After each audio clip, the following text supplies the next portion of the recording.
Hi there, this is Coco with Endeavor Cinema Group. I am sitting here with director Cruz Angeles. He directed a short film by UNT student Angelica Hernandez, if I'm not mistaken.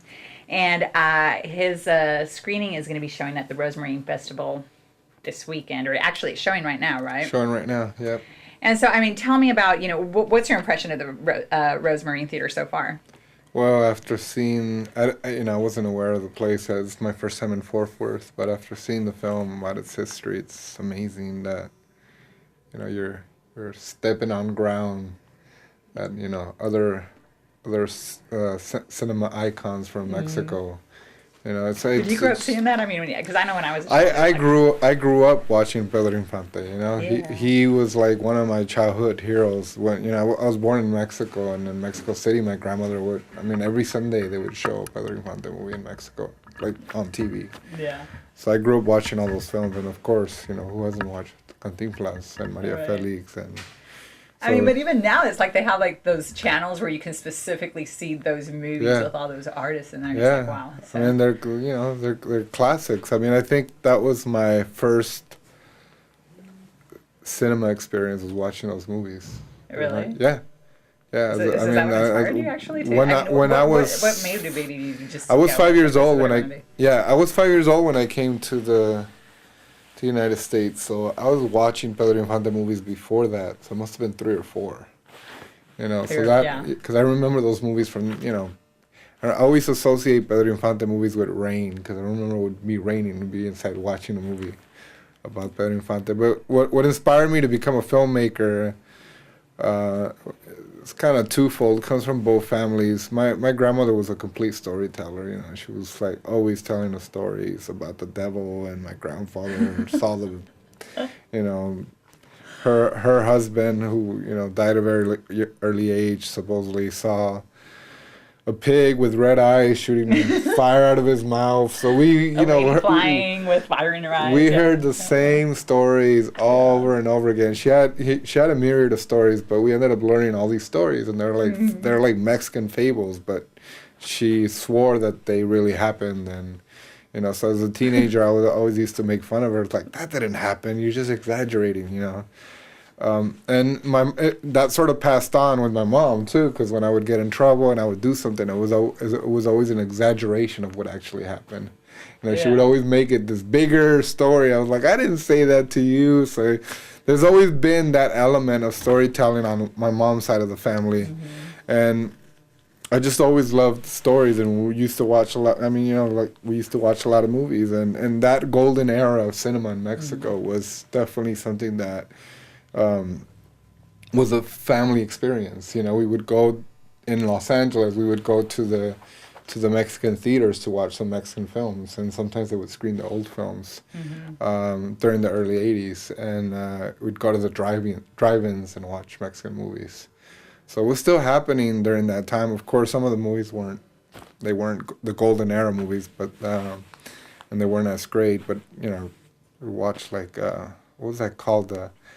La Banda del Carro Rojo. I don't know if you remember that. Those Yeah, kind of I remember movies that. during that time, and then on my dad's side, I've always been interested in storytelling and literature, and I've always been interested in photography, sort of just simultaneously, and I never really put them together.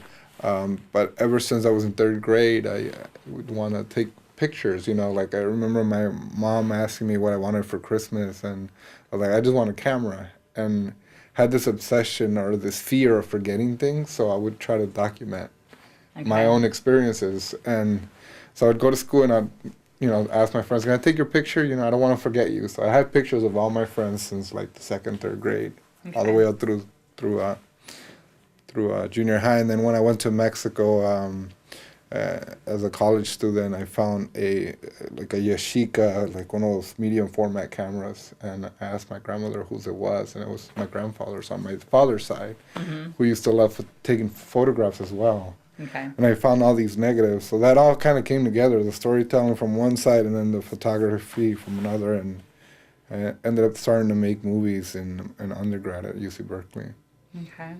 And so, with Angelica, I'm not sure how does this whole your work tying with scenarios at USA. I mean, how is it? Do you actually get to pick a film that you wanted to direct? I mean, how did that connection come with you and Angelica, and the film that we're showing here today? Well, The short actually. Scenarios USA is a nonprofit organization. It's a screenwriting competition for high school students, and they do a lot of workshops in the high school, and about issues that are affecting young people in the high schools. And they do it in 3 regions: in Cleveland, New York, and South Texas. And they invite 3 directors to direct these films. So as directors, we don't come and we choose the scripts. It's a whole committee that they read tons of scripts that come in. Okay. And I came in at a time when there was like 5 finalists, but it's all anonymous. There's no. Okay. The theme this year was masculinity, and we read all the scripts. I wasn't just involved in selecting the script from Texas. I read the one from Cleveland and from New York, and we selected the 3 scripts that we thought should be made into movies. And we already knew which region. Like, I knew I was going to direct the South Texas before we selected the script.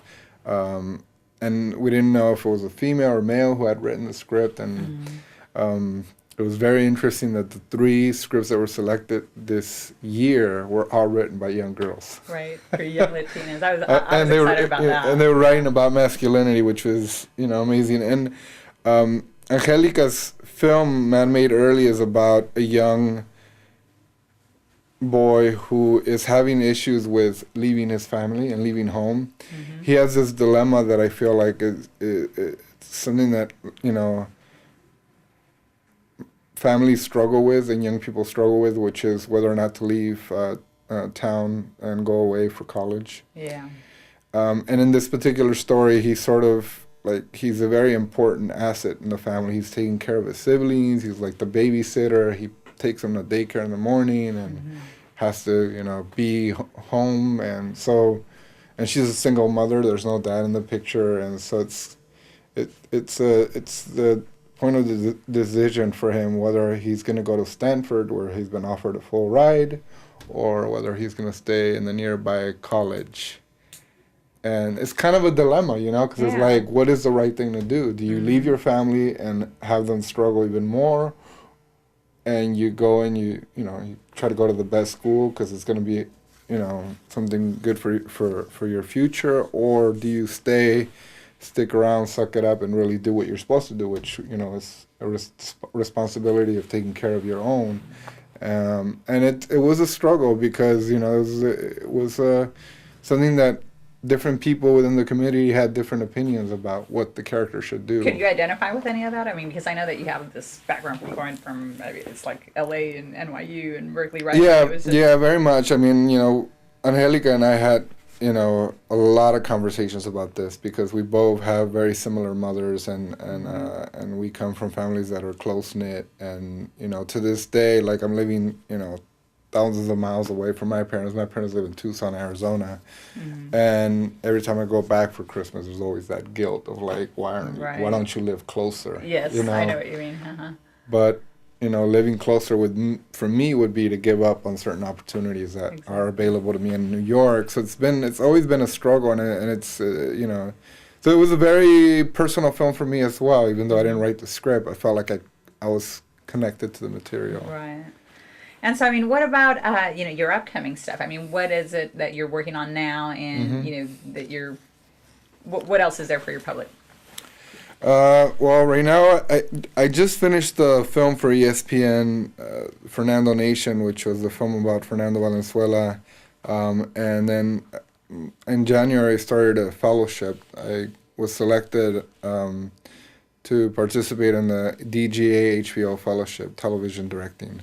So I've been shadowing shows on HBO, like Boardwalk Empire, and for the purpose of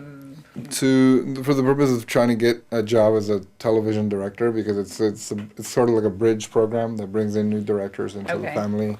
It's very different directing an independent film on your own on the side than working for television, where you're working with a writer's vision or a series of writers and really trying to deliver their voice.